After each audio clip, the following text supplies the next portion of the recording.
ದೇವೇಗೌಡರ ಅಪ್ಪಾಜಿಯವರು ಮತ್ತು ಯಡಿಯೂರಪ್ಪ ಅವರ ಅಪ್ಪಾಜಿಯವರು ಮತ್ತು ಕುಮಾರಣ್ಣ ಮತ್ತು ವಿಜೇಂದ್ರ ಅವರು ಎಲ್ಲರೂ ಒಂದು ವಿಶ್ವಾಸ ಇಟ್ಕೊಂಡು ನಾನು ಮಾಡಿದ್ರು. ಅದ್ರ ಜೊತೆ ನಮ್ಮ ಜಿಲ್ಲೆಯ JDS ಪಕ್ಷದ ನಾಯಕರು ಮತ್ತು BJP ಪಕ್ಷದ ನಾಯಕರು ಎಲ್ಲರೂ ಒಂದು ಒಮ್ಮತವಾಗಿ ಕೆಲಸ ಮಾಡ್ತೀವಿ ಅಂತ ಒಂದು ನಂಬಿಕೆ ಇಟ್ಕೊಂಡು ಎರಡೂ ಪಕ್ಷದಲ್ಲಿ ನಮ್ಮನ್ನು ಕಣಕ್ಕಿಳಿಸಿದ್ರು. ಗೆಲ್ತೀವಿ ಅಂತ ಆವತ್ತೇ ಒಂದು ನಂಬಿಕೆ ಇತ್ತು. ಆ ನಂಬಿಕೆ ಇವತ್ತು ನಿಜವಾಗಿದೆ. ಅದು ಖುಷಿಯಾಗಿ ದೇವೇಗೌಡರು ಅಪ್ಪಾಜಿಯವರು ಮತ್ತು ಯಡಿಯೂರಪ್ಪ ಆಶೀರ್ವಾದ ಪಡೆಯಕ್ಕೆ ಬಂದಿದ್ವಿ.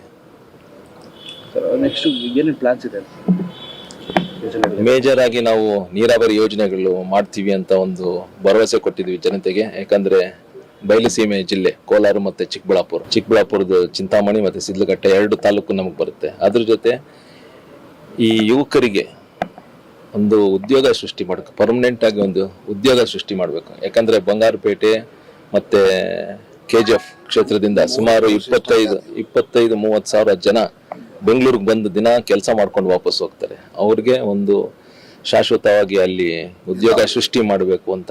ಅದ್ರ ಜೊತೆ ಕೋಲಾರಿಂದನೂ ಜನ ಬರ್ತಾರೆ, ಮತ್ತೆ ಶ್ರೀನಿವಾಸಪುರದ ಜನ. ಈ ಎಲ್ಲ ಕ್ಷೇತ್ರಗಳೆಲ್ಲ ನೋಡಿಕೊಂಡು ನಾವು ಒಂದು ಯುವಕರಿಗೆ ಮತ್ತೆ ಉದ್ಯೋಗ ಸೃಷ್ಟಿ ಮಾಡಬೇಕು ಅಂತ, ಮತ್ತೆ ನೀರಾವರಿ ಯೋಜನೆಗಳು ಇವೆರಡೂ ಮಾಡ್ಬೇಕಂತ ಒಂದು ನಿರ್ಧಾರ ಮಾಡಿದ್ವಿ. ಸರ್ ದೊಡ್ಡವರು ಆಶೀರ್ವಾದ ಮಾಡಿದ್ದಾರೆ. ಯಾಕಂದ್ರೆ ದೊಡ್ಡವರು ಆಶೀರ್ವಾದ ಪಡಿಬೇಕಂತ ಬಂದಿದ್ದು, ಆಶೀರ್ವಾದ ಪಡೆದಿದ್ದಾರೆ, ಮಾಡಿದ್ದಾರೆ ನಮಗೆ. ಏನೋ ಇನ್ನೊಂದು 15-20 ದಿನ ಆದ್ಮೇಲೆ ಇದೆಲ್ಲ ತಿಳಿ ಆದ್ಮೇಲೆ ಅವರ ಸಹಕಾರನೂ ಬೇಕಾಗುತ್ತೆ, JDS ಪಕ್ಷ ಸಹಕಾರನೂ ಅವ್ರ ಮಾರ್ಗದರ್ಶನನೂ ಬೇಕಾಗುತ್ತೆ.